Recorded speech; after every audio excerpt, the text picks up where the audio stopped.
Hello everybody, happy Tuesday. Hope everyone's doing well today. Palo Santo is not wanting to light lately.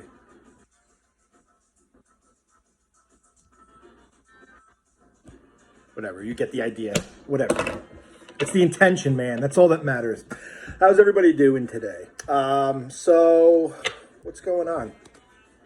More flares last night. What else is new? We got a big eclipse coming up this weekend. This is eclipse season. We're gonna have one, I forget, is in Taurus, and then another one is going to be in Scorpio in May. So this is going to be a big one. This eclipse is going to bring in a lot of clarity, abundance, all that type of good stuff. And you should be using it to manifest and kind of pull out how you want to change your life and where you want it to go and what directions. So yesterday, I kind of been like immersing myself more in nature lately, kind of just like getting slow and kind of observing. When I used to take my pup for a walk, I used to go and just try to rush through it just so I can get back and do whatever I was going to do, you know, play video games, watch TV, or do some more research, play some tarot, whatever it was. It was like a chore that I had to do, that I had to rush through. But now I'm starting to take my time, breathe in the air, start to notice all the different intricacies of the different colors of the grass, you know, paying attention to the animals. And when you stop and you take that time to get present in nature, it's almost like it communicates with you a little bit. You share the same wavelength, you share the same vibe, and things start happening that are interesting. It's also nice to like kind of see, we have a lot of ducks and geese and swans and egrets that all seem to float around in our water and hole down here. But it's nice to see the different type of birds, and they all kind of like treat my apartment complex like it's its own Garden of Eden for them. They're you know, making babies. They're just living their life predator free until the eagles start getting hungry and they start showing up. But I've been staring at the water a lot, and I've kind of been like looking and contemplating while staring at the ripples and the waves. And there's a fountain that comes up in our watering hole or runoff, whatever you want to call it, since we are below sea level. So when you see the ripples and the waves, when the fountain's sprouting out, it kind of looks like a grid, like moving all together, right? And then you start to notice there's another grid moving all together. Then you could see them kind of like combine and then move together and change and morph. And then all these different shapes and things come out of it. And it kind of got me thinking, we can't really see energy coming into the planet, or the human eye can't see that spectrum, right? We can only see a finite amount of things that are in front of our face. But these waves kind of give you an idea of what's going on in the black waters of space, of all that stuff going through. So looking at the waves, you kind of get an idea of how energy morphs together, moves together, and swirls and changes and all that other stuff. So it's just me kind of being observational and taking some time to like appreciate the little things in nature. And I think that's when you really connect to spirituality. When you stop and slow down, you start appreciating the little things that most people take for granted on a daily basis. So today, I wanted to just pull a couple tarot. Keep it simple. I've been kind of going away towards the oracle decks, and they're kind of just giving like flat messages. But tarot kind of gives more of a well-rounded view of life problems. I think sometimes these oracle cards kind of just give advice, or I seem to give advice when I pull oracle. Tarot kind of has more of like the lessons of life that I like to share with people.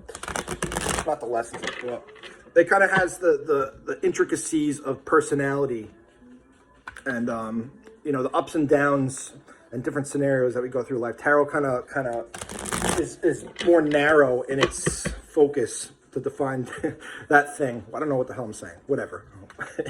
Whatever. I say whatever, but whatever. Okay. Anyway. Okay. Sorry, I just got done working out. I'm sweating a little bit. Knight of Pentacles. So we've seen this card before. The knight is surveying his land, looking to where he plants his seeds. He is slow and steady. This card is the slow and steady wins the race. But I was talking about being connected to nature, being grounded. That's kind of what the Knight is doing right now, right? He's looking at the Pentacle, which represents abundance, which represents earthly pleasures, earthly things, but it also represents the connection to Earth. So he is standing on his horse, kind of surveying this land, figuring out where he wants to go, but also appreciating it and taking a moment to pause. He's not rushing in like the Knight of Swords, rushing into battle. He's not like the Knight of Wands, where he's got this fiery, passionate energy, just charging in without thinking about it. He is the slow, reserved, kind of taking your time, absorbing, planning, and making a flawless, executable plan, not just running in at the first sign of trouble or battle just to go get his head cut off, right? So that's the overall theme for the cards. I'm going to keep pulling. Okay. Next we have Knight of Cups in reverse. So, Knight of Cups in reverse. I was just talking about the Knight. This is the one Knight I didn't mention. The Knight of Cups represents the emotional, intuition, guided, flowy energies that you go into, right? He's in reverse right now. So if you're watching this video, that means that there's some sort of block or some sort of stagnation in your intuition, or there's some sort of love flow that's not coming in, if that makes any sense. Love flow. So you're either not giving yourself enough love, or you're in a relationship or a situation that you're not receiving the same amount of love back from what you're giving. So be careful of that. Be wary of either you self-harming yourself and not giving yourself the appreciation, the understanding, and love to follow that intuition, or you're with someone that makes you feel like your world's upside down and your cup is empty and they're draining you. So just be wary of that. Next, we have the Eight of Pentacles. So the Eight of Pentacles is the dude just trucking away, just working on his pentacle, focusing on making that money, focus on making his future, focus on making his abundance, right? So that kind of goes hand in hand with the Knight, because the Knight's surveying the land. He's looking where to plant the seeds. This guy is actually planting those seeds, right? So he is worrying about the future. He's worrying about, and he's digging deep, and he's sacrificing his personal free time just so he can get ahead and make that money so he could live that relaxed, comfortable life. Next, we have the Tower. The Tower in reverse. So I always talk about the Tower. They bring up the Tower a lot, the Tower moment. The Tower is a cataclysmic change that was unexpected, that is moving and shaking you in a direction that you didn't think that you would have to go to, because the universe is forcing you to make a decision based off of something that has happened. So for me, oh, this card's in reverse, by the way. So for me, my card died a couple weeks ago, right? That was a Tower moment. It didn't really crush me or destroy me, but it's like a Tower moment. I have to figure out, the universe is forcing me to figure out where to get a new vehicle from, what to do with the old vehicle, and how to, move forward and how to make that decision. So it's pushing me to go in this new direction. So the Tower in reverse, to me, is saying that we either learn the lesson from the Tower moment that we went through, which could have been any number of things in your personal life. We're learning the lesson, or the Tower moment is fading and almost at its end. So we're putting this all together. Overall theme is building yourself up, building your future, building your, planting your seeds for your farm, for your homestead that you want to live in, planting seeds in your mind for how you want to move forward in your life, right? Knight of Cups, cut off the draining energies, even if that's an energy that's attached to your ego right now, that's kind of making you suffer. This is something else I wanted to mention earlier. I kept forgetting. I always forget. I kind of just do these videos on the fly. Sometimes I forget things. Sometimes I remember after the fact, but now I remembered. So, people don't like being in pain, right? People don't like being in emotional pain. People don't like being in physical pain. People don't like being hurt, betrayed, stabbed in the back, screwed over, right? It's uncomfortable. It's irritating. It hurts. It hurts your heart. It hurts your soul. It hurts you as a person. It kind of turns your world upside down. Kind of turns everything upside down on you. But that pain is there to push you into a new dimension of yourself you didn't think existed. Breaking your heart, when it gets broken over and over and over and over again, it has to be broken so it can expand, if that makes sense.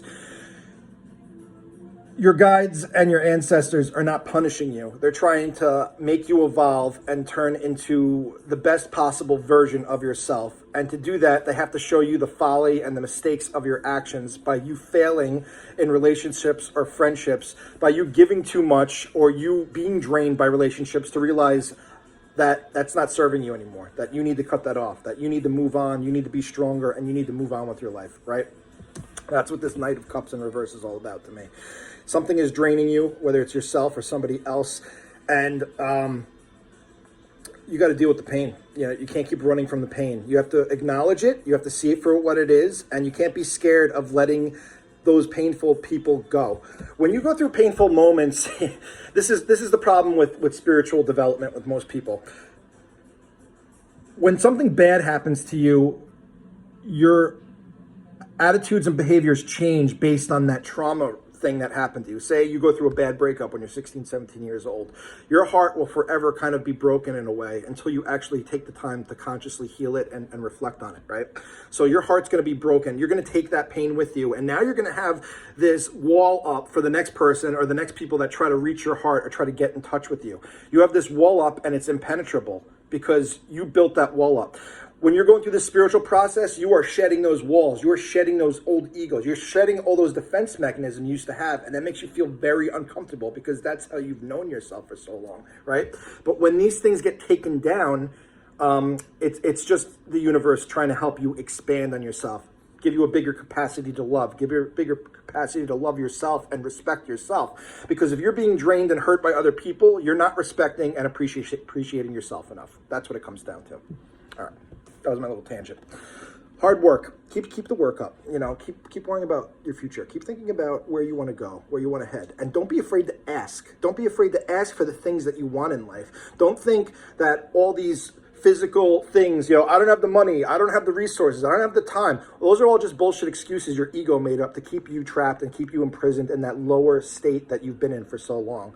So work hard at yourself, work hard at getting yourself out of this hole, and work hard to move forward in your future.